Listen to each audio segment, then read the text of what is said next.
Convening here in the wonderful venue of Cabbages and Condoms in Bangkok, Thailand. My name is Dr. Subhatra Jayaraj. You all can call me Suba. I am the current chairperson of the Asia Safe Abortion Partnership. And on behalf of our team here at ASAP, we look forward to hosting you and to catalyze ideas at this convening. When Dr. Suchitra asked me to give this keynote speech, I was fighting so many fires back home that I literally put it on the back burner. But then I thought I'd say something about resistance, reproductive rights, and revolutions. I am a radical feminist medicine woman. In other words, I'm a witch. We've all seen it outside, yeah. I'm also a primary care reproductive health specialist, and I run a clinic in Kuala Lumpur, Malaysia, that provides the complete range of sexual and reproductive health services, including gender-affirming care and termination of pregnancy. I see many familiar faces here, reproductive justice activists, many ASAP youth champions. Some of you may be online in our webinars or our academy. But I also look forward to meeting those of you whom I haven't crossed paths with. Please come up and say hi. So 1 year on from the 4th Abortion and Reproductive Justice Conference, or what we fondly called ARJC, we see ourselves in a landscape of global uncertainty, increasing conservatism, and growing inequality, with reproductive rights and access to healthcare being stripped before our very eyes. I would argue that resistance is not futile, it is essential. But what exactly are we resisting? Ibu Kartini, the Indonesian activist who advocated for women's rights and education more than a century ago, said, "Bukan laki-laki yang hendak kami lawan, melainkan pendapat kolot dan adat usang. It is not men we want to fight, but old-fashioned opinions and outdated customs." Our foremothers already knew back then that they were against a system of oppression, even if they may not have had the terminology for it. Fast forward to this day, patriarchy as a system of power is gaining symbiotic strength in the global capitalist empire. Reproductive rights and access to healthcare is being threatened worldwide in many ways. In the countries that we are from, reproductive rights are facing social, political, religious, and legal challenges. And there is a lack of national commitment to improve policy or dedicate budgets to improve access for new health technology in safe abortion and reproductive care. Additionally, we can see clearly now, but most of us already knew, that the international rules-based order was a lie. It has only been there for the hegemony of privileged economies and what the global north refers to as developed societies. Via very organized conservative funding extending across the globe, powerful structures finance campaigns against bodily autonomy, freedom of expression, and freedom to choose one's own sexual and gender identities. Ashata Shakur, a radical thinker and godmother of Tupac Shakur, if you all knew who he was, I realized the generation again, said, "Nobody in the world in history has ever gotten their freedom by appealing to the moral sense of people who were oppressing them." I think resistance today needs to be mounted with more sustained solidarity and momentum. Arundhati Roy, author and political activist, wrote, "What we need is a new kind of politics. Not the politics of governance, but the politics of resistance. The politics of opposition, of forcing accountability. The politics of slowing things down. The politics of joining hands across the world and preventing certain destruction.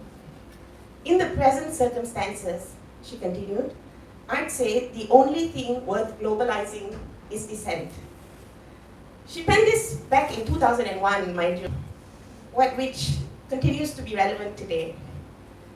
As we approach our resistance strategy, we need to reevaluate how much further we are willing to push, because the empire is more creative in pushing boundaries than you will ever dare to be. We need to reevaluate our privileges, our comforts and discomforts, things that we risk, and things that we are willing to put online for our rights.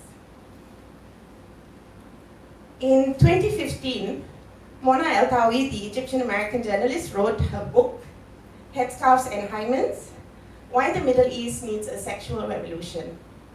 In it, she discusses how sexual and reproductive health is all about power and control. A translation of the book could very well have been titled Kurtis, Camisoles, Cheongsams, Cunts, and Clitorises. Because regardless of which culture or where we are in the world, we all face the same abuse of power and control. Abuse that is so normalized in places so familiar to us, such as the Great Indian Kitchen. I saw Mona about 10 years ago at One Woman Deliver conference. She had just recovered from the Egyptian state authorities breaking her arms and legs in the Arab Spring uprising. Her hair colored bright red as her stand that she will never be silenced and that her will can never be broken. Mona's call is that we defy, disobey, and disrupt. Defy odds, disobey oppressors, and disrupt the patriarchy. This is me, a few years ago, during the pandemic, arrested after a candlelight vigil amid crackdowns in civil liberties in my country, under the guise of public health. Dr. Martin Luther King said in a letter written from Birmingham City Jail that one has a moral responsibility to disobey unjust law, that it is time for more of us to be radical in our thoughts and actions and not continue with business as usual. This may include pushing boundaries of ideas, communications, service provision, engagement, and leadership. Good trouble. I subscribe to the idea of progressive realization of rights and organic growth. Revolutions never begin in vacuums. Our quiet resistances are just as powerful. These are my colleagues, doctors and nurses who are reproductive justice activists, even though they might not call themselves that way.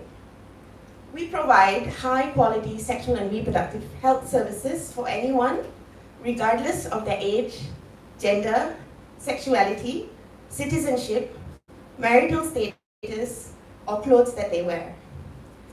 I tell my colleagues that we are revolutionary just by showing up to work every day. A fuck you to whoever that thinks that my clinic should not exist. To those that insist that women should not be able to access affordable, safe abortion services. Resistance comes in many forms. 20 years ago, I did a community health rotation in Christian Medical College at Vellore in South India. I followed a dozen young peer educators pile into a tiny van and perform songs in theater, village by village, before the age of social media, speaking about HIV/AIDS and maternal health. They mounted a resistance with minimum resources, but in solidarity and creativity. Dr. Madhu Pai did his medical training also at Vellore and is currently the director of McGill Global Health Programs. He notes that powerful nations' foreign policy has always been linked to the idea of superiority and self-interest. Foreign aid is no different and has promoted a culture of saviorism, dependence by the global south, and paternalism, rather than partnership and allyship. I know funding is an issue, but I also think it is time we reevaluate sources of funding. Are we willing to stand up to those who use us as their expansionary foreign policy strategy, only to use it as bargaining chips at their whims and fancies? Defense budget has increased 9% everywhere since 2023 alone. There is money, it's just not going to the people. And this must change. We have to change it. The cis, hetero, capitalist, supremacist patriarchy is not going to do anything about it. Why should they? It's suiting them really well. Dr. Sehe Abimbola was the editor-in-chief at the BMJ Global Health and is now based at my alma mater, the University of Sydney. He is a leading scholar and voice on decolonizing. His first exposure to social determinants of health came during his mother's midwifery work, which he witnessed during childhood in Nigeria. In their article addressing power asymmetries in global health, Saye and his diverse, gender-balanced group of colleagues, most of them like us living in the global south, outlined what they see as imperatives for change in a post-pandemic world. At the individual level, including and especially ourselves, they emphasized the need to free and decolonize our own minds from the conditionings of our education, to use our privilege responsibly, to empower others and avoid elite capture, and to build southern networks to affirm our ownership of global health. At the organizational level, they call for global health institutions to practice real diversity and inclusion in ways that go beyond the cosmetic, to localize their funding decisions with people on the ground in driving seats, and to progressively self-decentralize. And at the both individual and organizational level, they emphasize the need to hold ourselves and our governments and global health organizations accountable to these goals, and especially for governance processes that reflect a commitment to real change. When I spoke at the ARJC, I spoke about knowledge in relation to health equity and justice, thinking about the ethics of where knowledge is generated, how knowledge is distributed, and how it is consumed. As bad as the current crises are, it presents an opportunity to reconceptualize health worldwide. I'd like to think that our work at ASAP is revolutionary. Initially, I was like, it can't be, because look at us, a mismatch of colleagues with limited funding, working at all different parts of our side of the world. But then you realize that there are so few spaces that allow us to be heard, even within the reproductive rights sphere, that we are actually making a difference. Your participation in movement building is so critical to the resistance to crises that are happening. And it's why spaces like this and the academy are essential for us to participate in. I also envision that our knowledge generated here can synergize and complement the many other knowledge building programs in sexual and reproductive health and rights that are led by people in the global majority, appreciating the vast historical and creative potential that we have in these parts of the world. At ASAP, we look forward to increasing our reach and collaboration globally. About 14 years ago, I met Dr. Cynthia Mount, herself a displaced person, forced to flee her homeland in 1988. She has worked tirelessly for 30 years, providing critical healthcare, education, and protection to the people of Burma. She set up the Mayatao Clinic on the Thai-Myanmar border, which today, the highest need is in reproductive health.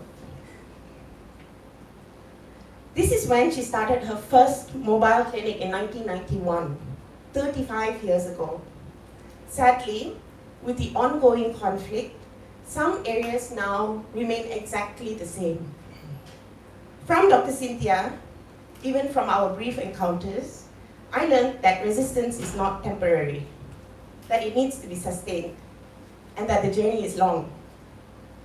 And that it is not just a few months of campaigning that ends when we decide to go back to our comfortable lives.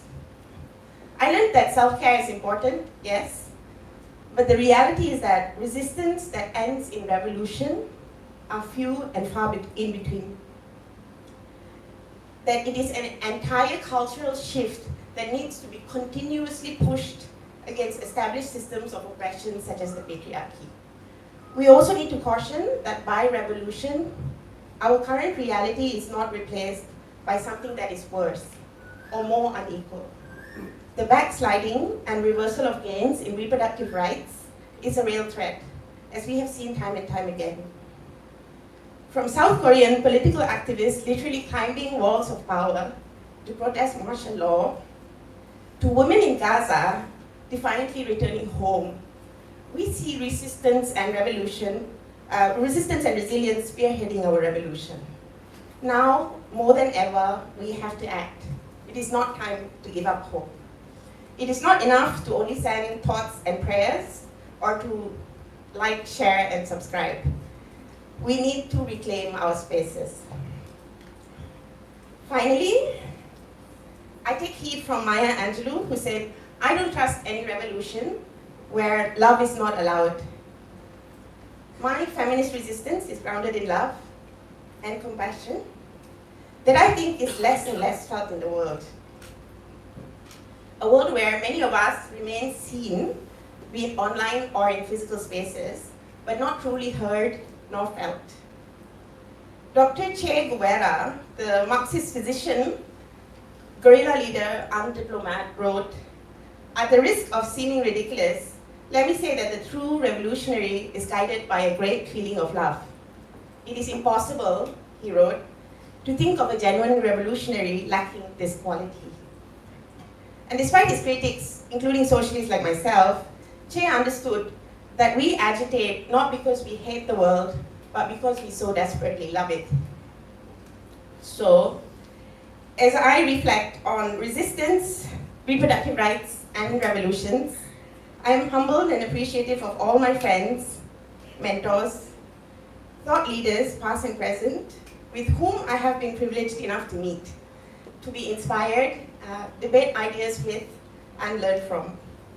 I think it's important for us to look back at what has been done, to see what worked and what didn't, and how we can take heed for our unfinished revolution. Which is exactly, again, why spaces like this convening and the ASAP Academy are essential for us to constructively participate in.